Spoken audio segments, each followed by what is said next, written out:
지난 파일에 이어서 16주 논술 27번에서 29번까지 함께 공부해 보도록 할게요. 자, 쪽수로는 37에서 40쪽입니다. 자, 여기 논제가 뭐냐면 논제 2개 있습니다. 3개 있어요. 명박, MB정부와 종교계의 대립 양상을 정리하시오. 그 다음에 정치와 종교의 갈등이 심화되는 이유를 2가지 제시하시오. 마지막 논제가 좀 긴 논제인데 요거는 다음 읽어본 다음에 읽어보고 앞에 2문제 해결한 다음에 다시 읽어보도록 할게요. 자, 그러면 본문 들어가 보도록 하겠습니다. 종교의 정치 개입. 그래서 종교가 정치에 개입했을 때 어떤 문제가 발생하냐를 다뤄보는 지문이 되겠습니다. 자, 제시문 가를 한번 읽어보도록 할게요. 제시문 가나다 3개가 있는데 가 먼저 읽어보도록 합니다. 이명박 정부 출범 이후 종교계의 정치 관여가 갈수록 심해지고 있는 가운데 개신교, 우리가 알고 있는 개신교는 기독교예요. 기독교가 최근 노골적으로 이슬람 채권법이죠. 일명 수쿠크법이라고 하는데, 이슬람 채권법은 뭐냐면 원래 채권이란 무엇입니까? 채권이란 돈을 빌리기 위해 발행하는 차용 증서. 그러니까 채권을 발행하는 사람은 돈을 빌리는 사람이고, 그러면 이 채권을 사는 사람은 돈을 빌려주는 사람입니다. 그런데 우리나라에도 이런 채권 발행이 있고 각국에는 채권을 발행합니다. 돈을 빌리기 위해서 은행 외로 이제 돈을 빌리는 거죠. 은행이 아닌 곳에서. 그런데 이슬람 채권은 보통의 채권과 다르게 돈을 빌리면 뭐 해야 됩니까? 이자를 지급해야 하잖아요. 그런데 이슬람 국가는 돈을 빌려주고 그 이자를 받는 것이 종교적으로 금기시 되어 있다고 합니다. 그래서 이 채권에 대한 이자를 돈으로 받지 않고 실물로 받는다고 합니다. 혹은 실물로 받거나 이 채권을 발행해서 얻는 이익을 나눈다고 합니다. 그러니까 나누는데 결국은 이게 우리나라에서 문제가 되는 이유는 만약에 이슬람 채권을 발행하면 이자를 내지 않고 이자를 내지 않는다는 거예요. 그러니까 이자에 대한 이자를 면제해 준다는 거죠. 그래서 이 이슬람 채권법을 도입하려다가 결국은 도입을 하지 못하게 된 일에 대해서 이것과 정치와 종교는 이제 이 채권법이니까 이슬람 채권법이잖아요. 이것을 발의는 했는데 통과가 안 됐습니다. 근데 이 과정에서 정치와 종교가 어떤 관계를 맺느냐를 살펴보는 것이죠. 자, 이 수쿠크법 반대 운동을 벌이자 전문가들은 3일 우리나라도 종교 갈등 국가로 바뀔까 우려된다고 하였다. 자, 여기서 우리가 알아둬야 할 것은 뭐냐면 수쿠크법이야. 수쿠크법은 이슬람 채권법인데 이슬람은 원래 종교적으로 돈을 빌려주고 이자를 받는 것을 금지해요. 그러면 어떻게 하냐? 이자를 받는 대신에 은행이 만약에 예를 들어서 은행이 개인이 어떤 그 기계를 사려고 해요. 그러면 그 기계를 빌리기 위해서 은행에 대출을 하고 대출에 대한 이자를 갚는 게 이제 보통의 형식이라면 이 이슬람 채권법은 뭐냐면 은행이 필요한 기계를 개인 대신 구매하고요. 그러면 개인은 사용료를 내는 겁니다. 그러니까 이때 세금이 없다는 거예요. 그래서 이 이슬람 채권법의 개요는 뭐냐면 세금을 면제해 준다는 거예요. 세금을 면제한다는 것. 그런데 우리 정부가 2011년에 말레이시아와 어떤 교역을 하기 위해서 이 이슬람 채권법을 도입하려고 발의를 했습니다. 이슬람 채권법 발의를 했어요. 그런데 통과하지 못했어요. 왜냐하면 이 이슬람 채권법이 들어왔을 경우에 기독교인들이 반대한 거죠. 기독교인들이 그러면 왜 반대를 했을까요? 이 이슬람 채권법이 들어오면 이슬람 문화가 들어오고 이슬람이라는 종교가 들어와서 이 우리나라에서 이 개신교, 기독교의 입지가 입지가 불분명해질 거라는 우려 때문이었어요. 게다가 이명박 당시 대통령은 기독교인이었거든요. 그래서 이 기독교인인 이명박을 그 기독교 단체에서 이제 못하게 한 거죠. 압력을 넣은 거죠. 왜냐하면 이명박이 대통령이 되도록 이 기독교 단체에서 힘써줬다는 명목 때문이었습니다. 그래서 결국 이명박 정부는 이 이슬람 채권법을 도입하지 못했는데 사실 국익을 위해서는 이슬람 채권법 도입이 정당한 것이었습니다. 그런데 반대에 의해서 이 기독교인들의 반대에 의해서 도입되지 못했다라는 것이 이제 문제가 되는 것이죠. 오케이? 자, 그다음 두 번째 문단 읽어볼게요. 특히 한국 기독교 총연합회가 이슬람 채권에 대한 과세 감면이 뭐야? 세금을 면제해 준다는 거죠. 왜냐하면 이 이슬람 채권은 우리나라와 다 국가 다르게 이자를 내지 않는 거예요. 그러니까 세금을 내지 않는 거죠. 그것을 골자로 하는 이슬람 채권법을 찬성하는 의원을 낙선시키는 운동을 벌이겠다고 경고했어요. 어디에서요? 한국 기독교 총연합회에서. 이 같은 우려가 더욱 확산되고 있다. 조용기 순복음 교회 원로 목사가 바로 한국 기독교 를 대표하는 사람인가 봐요. 최근 이슬람 채권법이 처리될 경우 대통령 하야 운동, 하야가 뭐예요? 대통령직에서 사퇴하라는 거죠. 또 불사하겠다, 강행하겠다라는 취지의 언급을 해 논란을 빚었다. 불교계에서는 지난해 템플스테이가 뭐예요? 사찰, 즉 절에서 머물면서 그 절에 관한 사찰에 대한 체험을 하는 프로그램이에요. 그래서 불교계는 지난해 템플스테이 예산 삭감에 반발해 정부 여당 인사들의 사찰 출입 금지를 선언하고 정부에 등을 돌렸다. 또 약간 성격이 다르지만 천주교를 필두로 범종교계에서는 4대강 사업에 반대하여 4대강 이제 이명박이 추진한 정책입니다.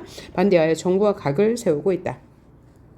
자, 여기까지 내용을 볼 때 자, 뭘 말하는 겁니까? 1문단에서는 이명박 정부 출연 이후 수쿠크법 반대 운동이 일어났는데 어디에서? 한국 기독교 총연합회에서 일어났고 또 대통령 하야 운동까지 불사하겠다는 발표가 있었고 또 불교계에서는 템플스테이 예산 삭감에 대해서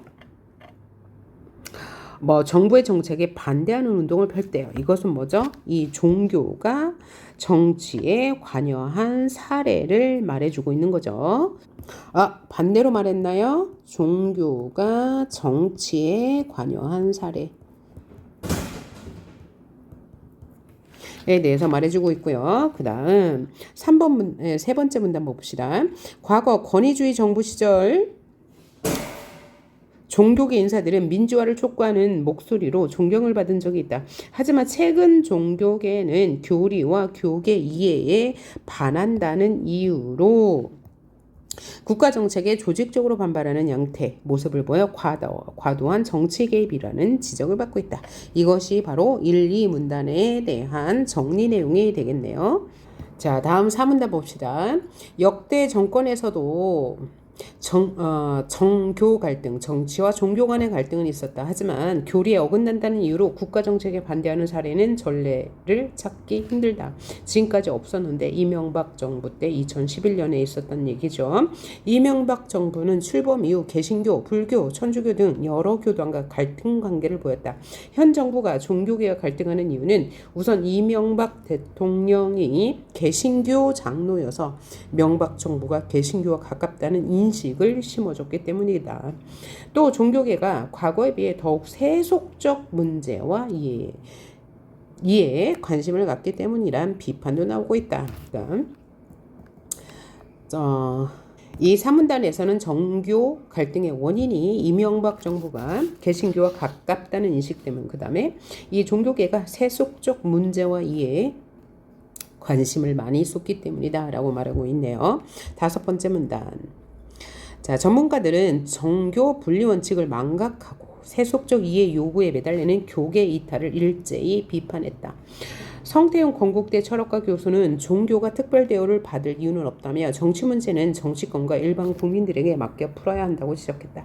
김동춘 성공회대 사회과학부 교수는 국가 지도자가 정교 분리 입장에서 종교기관에 엄정 중립의 자세를 취하지 않고 스스로 권위를 떨어뜨린 결과라면서 대통령의 자세의 전환을 주문했다. 김우기 연세대 사회학과 교수는 이 대통령은 남은 임기 2년 동안 종교적 중립성을 강화해야 하고 모든 중요한 정치에 불개입해야 한다는 일종의 자기 제한성을 자각해야 한다고 조언했다. 그래서 여기 지금 제시문 가에서는 정치와 종교 간의 갈등 원인과 문제점에 대해서 말하고 있네요. 제시문 칸에. 자, 정치와 종교가 갈등을 빚는 원인은 무엇이에요? 정부의 특정 종교에 대한 인식과 종교계의 세속적 이해관계에 대한 관심 때문이다. 이로 인해서 정부는 정책 수행을 똑바로 할 수가 없었다. 왜냐하면 그 사례로 수쿠크법을 들 수 있다. 자, 정부는 그러니까 외교를 수행하는 과정에서 외교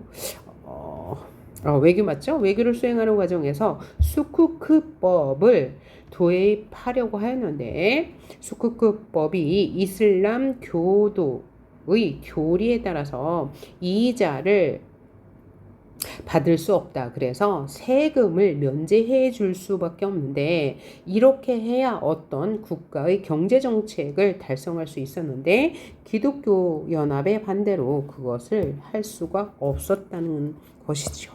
자, 그러면 두 번째 나문단 읽어볼까요?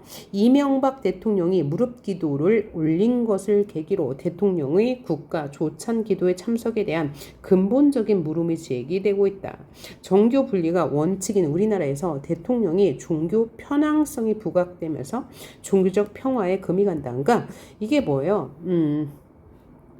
국가 조찬 기도회 이런 게 왜 있을까요? 종교의 자유, 종교와 정치는 분리되어 했는데 국가가 주도해서 조찬 기도회를 연다. 이거는 당연히 비판받아야 할 일이네요. 그 다음 두 번째 문단. 6.1 정치권에선 여야를 불문하고 불만의 목소리가 이어졌다. 정택은 한나라당 의원은 국민들이 지켜보는 상황에서 예정에 없던 일이 벌어진 것은 옳지 않다. 김부겸 민주당 의원도 우리 사회가 가진 종교적 다원성과 풍요로움이 훼손될 수 있다며 우려했다. 한나라당 한중진 의원은 일국의 대통령을 무릎 꿇린 건 예사롭지 않다. 누가 무릎을 꿇렸습니까? 한국기독교총연합회가. 그죠? 이 스쿠크법을 도입할 경우 뭐 어떻게 된다고요? 그죠? 이 대통령을 하야시키겠다. 그리고 조찬 기도회에서 대통령이 무릎을 꿇는 건 옳지 않다라는 것이죠. 개신교계가 지나치게 오만해졌다고 말하면서 앞서 이 대통령 부부는 지난 3일 아침 조찬 기도회에 참석해 무릎을 꿇은 채 합심 기도를 올렸고 불교계 등은 국격을 훼손했다라며 비판했다. 조찬 기도회가 걸어온 역사를 보면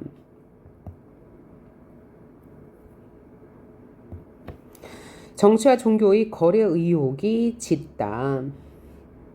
강인철 한신대 교수의 한국 개신교와 반공주의를 보면 1996년 미국의 국가 조찬 기도회를 모방한 대통령 조찬 기도회가 시발되었다. 1976년에 이는 아시아 최초다. 당시 김중곤 목사는 하나님이 군사혁명을 성공시켰다고 말했다.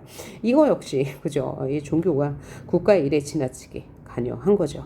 유신체제 출범 후 처음 열린 1973년 조찬기도회는 텔레비전으로 실황 중계되었다. 아니 이런 김 목사는 10월 유신은 하나님의 축복을 받아 기어이 성공해야 한다고 말했다. 이것도 역시 정치와 종교의 그저 유착을 보여주는 사례네요. 이와 별도로 일부 개신교 지도자들은 1980년 8월 전두환 국보의 상임위원장과 함께 나라를 위한 조찬 기도회를 열었고 한국방송, 문화방송 등은 이를 생중계했다. 이것도 그죠 옳지 않죠? 미국의 조찬 기도회는 개신교 외에 다른 교단과 종교에도 개방되어 있지만 우리는 사정이 다르다. 이명진 목사는 기도회가 정치 집회와 비슷해진 상황에서 이런 형식이 맞는지 재고해야 한다며 대통령의 개인적 종교 생활을 존중하고 보장하는 차원에서 공개적 집회에 부르지도 말고 참석하지도 않아야 한다고 말했다. 일각에선 정교 분리의 헌법적 가치가 위협받고 있다는 문제까지 제기되었다. 그럴만하네요. 자, 이 대통령은 장로 대통령으로서 소망교회 인맥을 정부 보위직에 앉혀 고소형 인사 논란을 자초하기도 했죠. 최재천 전 민주당 의원은 종교가 교세 확장을 위해 정치를 활용하고 있는 정치는 종교를 통해 세력을 넓혀왔다며 종교와 정치의 경계가 희미해지고 있다고 지적한 거예요. 청와대는 공개적인 언급을 회피하고 있다.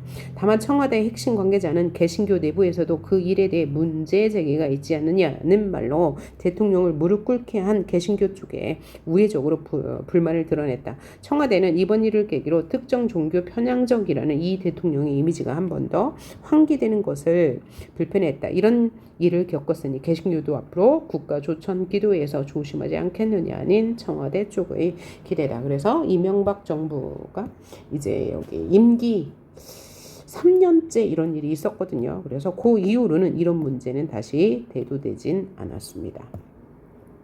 자, 그 다음 재심은 다를 읽어보기 전에 우리 논제가 뭐였어요? 논제가 뭐냐면 현 정부 들어 문제가 되는 것도 대통령 개인의 종교적 신념이냐 아니면 정치 과정에 반영되고 있는 사회적 의혹이냐.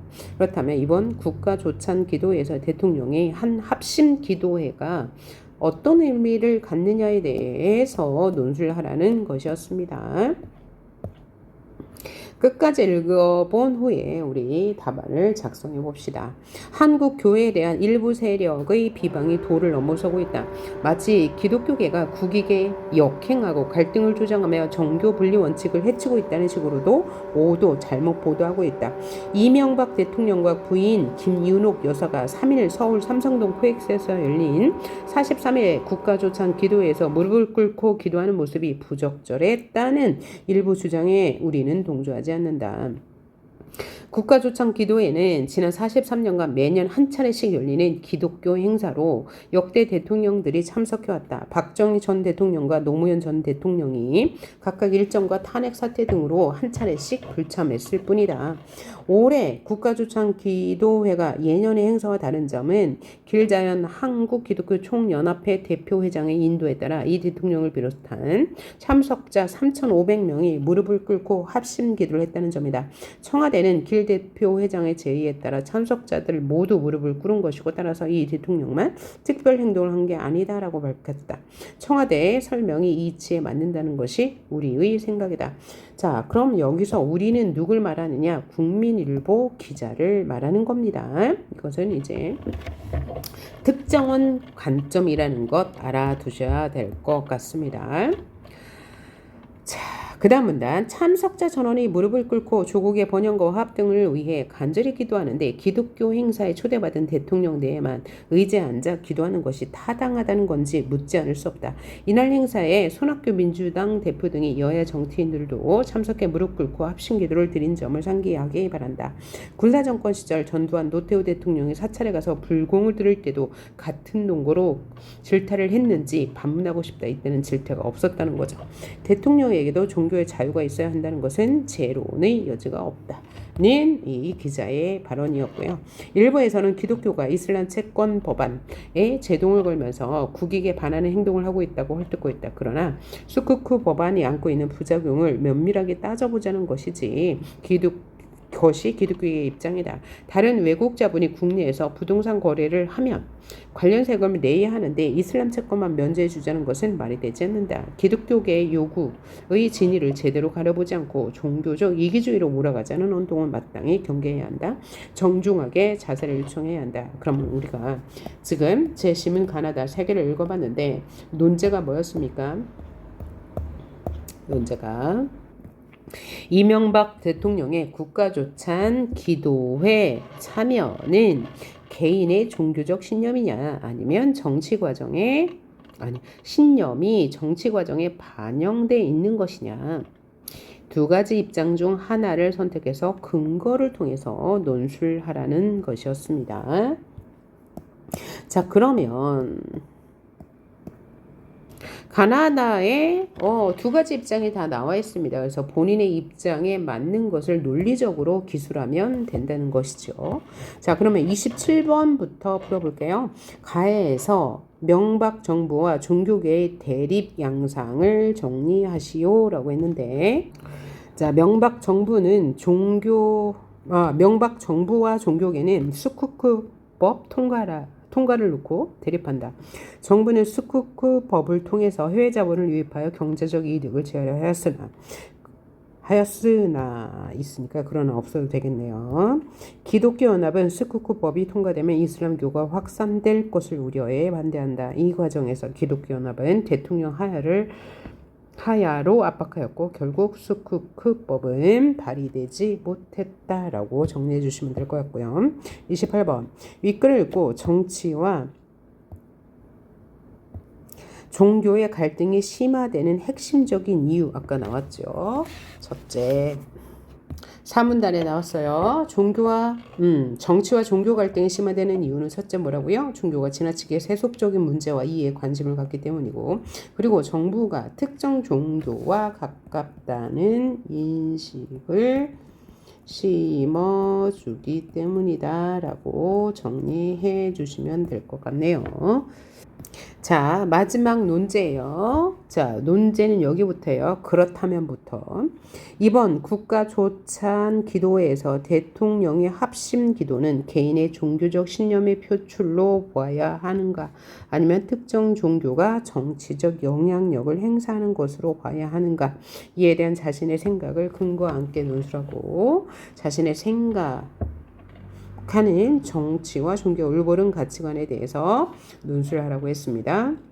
자, 그럼 우리가 지금까지 읽어본 내용으로 볼 때, 자, 1문단에서는 이 수쿠크법이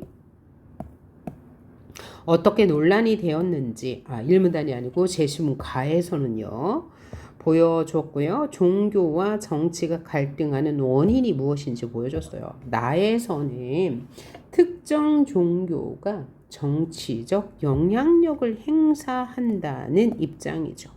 그죠? 조찬 기도회에 참석한 누구누구가 어쩌고저쩌고 하면서 거래 의혹이 짙다 뭐 이런 얘기가 나오니까요. 반면에 제시문 다에서는 어떤 입장입니까? 이것은 대통령의 종교적 신념이라고 이야기하고 있습니다. 자, 그래서 저는 이렇게 써봤습니다. 일단 제시문 나의 입장은 종교적 영향력을 행사하는 것으로 봐야 한다. 그 다음에 제시문 다는 종교적 신념의 표출로 봐야 한다. 이것을 근거로 잡으면 되고요. 자, 그럼 이게 주장이라면 뭣도 있어야 돼요. 주장 다음에 근거가 있어야 되고 반론, 그 다음에 강조 이런 형식으로 진행이 되어야 하겠죠. 그래서 저는 이걸로 한번 써봤습니다. 이 국가조찬기도회는 종교적 영향력을 행사한 것으로 봐야 한다는 입장으로 썼습니다. 자, 한번 읽어볼까요? 이건 예시 답안이고요. 여러분은 이렇게 똑같이 쓰면 안 됩니다. 자, 국가조찬기도회에서 대통령의 합심기도는 정치적 영향력을 행사한 것이다. 대통령의 종교적 편향은 정교 분리의 원칙에 어긋나는 것으로 헌법적 가치마저 상실될 수 있는 것이다. 자, 대통령은 행정부의 수장으로서 종교의 자유와 정교 분리에 대해 신중한 자세를 보여야 한다. 그렇지 않으면 종교 간의 대립은 물론 국정 운영의 공정성과 형평성에 대한 의문을 일으킨다. 실제로 이명박 정부의 조찬기도회 참여로 인해 정치와 종교의 거래 의혹이 불거졌다. 일례로 또한이라고 붙여줘야 되겠다. 또한. 일례로 1976년에 한 목사는 하나님이 군사혁명을 성공시켰다라고 발언해 정교 유착을 여실히 보여주기도 하였다. 물론 대통령도 요게 이제 반론인 거죠. 종교의 자유를 행사하는 일인이다. 그러나 대통령의 권한이 종교적 권리보다 더 강력한 힘을 발휘할 수 있다는 사실을 상기해야 한다. 따라서 종교적 신념을 행사할 때는 사적인 자리에서 영향력을 최소화하는 방법으로 이행해야 할 것이다. 이렇게 적어보시면 좋겠네요. 자, 여러분 수고하셨습니다.